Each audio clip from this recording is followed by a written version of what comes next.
नागपुर में कांग्रेस नेता विजय वडेट्टीवार ने भाजपा चुनाव आयोग और बढ़ती महंगाई पर जोरदार हमला बोला है। वडेट्टीवार ने कहा कि देश में तनाव और महंगाई की राजनीति की जा रही है। वडेट्टीवार ने कहा कि भाजपा का उम्मीदवार तय होते ही कई नेता वापस लौट आएंगे। बकरीद तनाव पर उन्होंने सरकार पर ध्रुवीकरण का आरोप भी लगाया है। पेट्रोल डीजल को लेकर दावा किया कि कीमतें 150 से 170 रुपए तक पहुंच सकती है। वही चुनाव आयोग और आरक्षण मुद्दे पर भी सरकार को घेरते हुए निष्पक्षता पर सवाल उठाए हैं। चर्चाएं चल रही है, कांग्रेस पार्टी जो है हाईकमान कैसे संतुलन बनाए रखेगा दोनों दलों में? नहीं, निश्चित रूप से हाईकमान का पूरा ध्यान इसके ऊपर है और अगर ऐसी स्थिति बनती है तो सिद्धारमैया साहब का सम्मान करके उनको अच्छी सम्मान उनका किया जाएगा, उनको अच्छी जगह में दिया जाएगा, ऐसी भी चर्चा। अब देखिए, ये हाईकमान का मामला है। अब जो निर्णय हमारे राष्ट्रीय अध्यक्ष जो है खड़गे साहब है, हमारे नेता राहुल जी है, प्रियंका जी है, जो निर्णय लेंगे वो उचित निर्णय लेंगे, सोच समझ कर लेंगे। ऐसा पूरा वहाँ परिस्थिति है। और रहा सवाल ये कि वहाँ पे नेतृत्व बदल कहाँ, तो ये सब चर्चाएं चल रही है। इसका कोई अंतिम तो अभी निर्णय हुआ नाही आहे। गेले हे काय मला सांगायची गरज नाही, अजूनही उमेदवार फायनल होत नाही। उमेदवार निश्चित झाला की सगळे परत येतील असं आम्हाला वाटतं, कारण भारतीय जनता पक्षाचा उमेदवार कुठे अजून फायनल झालेला आहे, निश्चित झालेला आहे। त्यांचं ते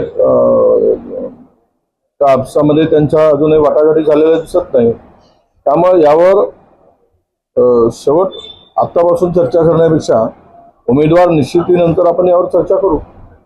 बकरी ईद आज आहे।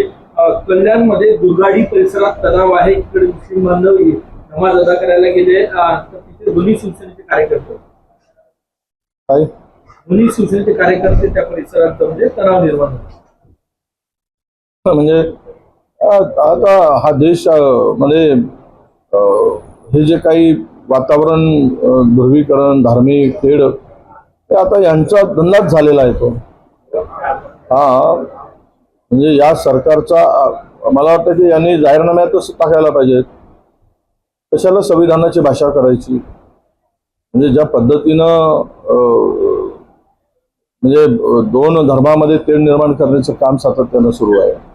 त्यांचे मंत्री फार असंवेदनशील आहेत, त्यांना काही त्या पदावर राहून शपथ घेतली त्या शपथेचा भंग ते करत आहेत। अशा सरकारमधून काय अपेक्षा ठेवायची आणि अशा लोकांच्याकडून काय अपेक्षा ठेवायची, ज्यांना हिंदू मुस्लिम हा लोक जनता महागाईनं त्रस्त आहेत, लोकांना हा पूर्ण डिझेल पेट्रोलमुळे त्रस्त आहेत। तर हे सगळं असताना यांना तेवढं याच्यावर पडदा काय टाकायचं, तर मग असा तणाव निर्माण करायचा आणि जे आवश्यक किंवा महत्त्वाचे प्रश्न आहेत त्या प्रश्नाला बगल द्यायची। हा राजरोसपणे यांचा धंदा आहे। म्हणजे जनतेच्या भावना भडकवायच्या, तणाव निर्माण करायचा, राजकारण करायचा आणि लोकांना मारायचं।